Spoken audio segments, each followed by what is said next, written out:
I was really terrified that I would see something in my eyes.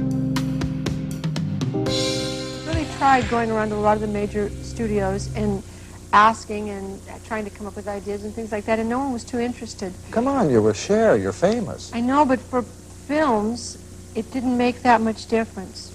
Most of the people that I went to see thought if I'd done it like in between 74 and 75, there would have been a chance just because people knew my face and they might come to see it just out of curiosity. But after that was kind of on the downside of my biggest popularity. And I don't think that they were that sure I could act, so I don't think anyone wanted to take any real chances. But director Robert Altman, well known for taking risks, cast her as Sissy in Come Back to the Five and Dime, Jimmy Dean, Jimmy Dean, a role she had originally played on Broadway.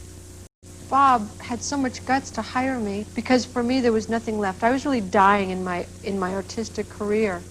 There was nothing for me really, and so this was like someone saying, here, I have this light. If you'd just like to come over here, you have the chance to do something that you've always wanted, and otherwise you can stay in California and vegetate.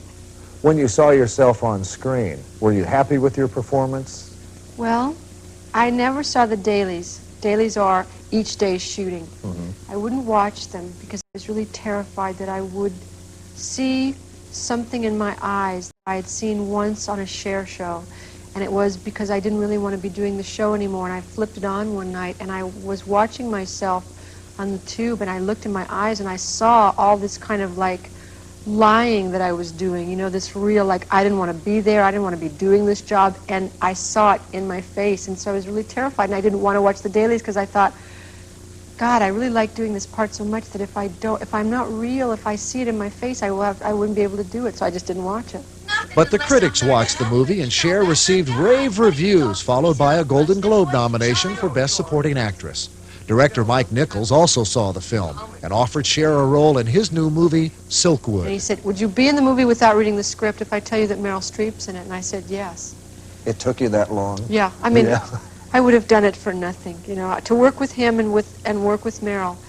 And then the next day, my managers called and they said, you're never going to guess what happened. You're never going to guess. And I said, I'm going to do a movie with Meryl Streep with Mike Nichols. With her new career as an actress, she plans to take her children, Chastity and Elijah Blue, to New York, leaving her $6 million home behind.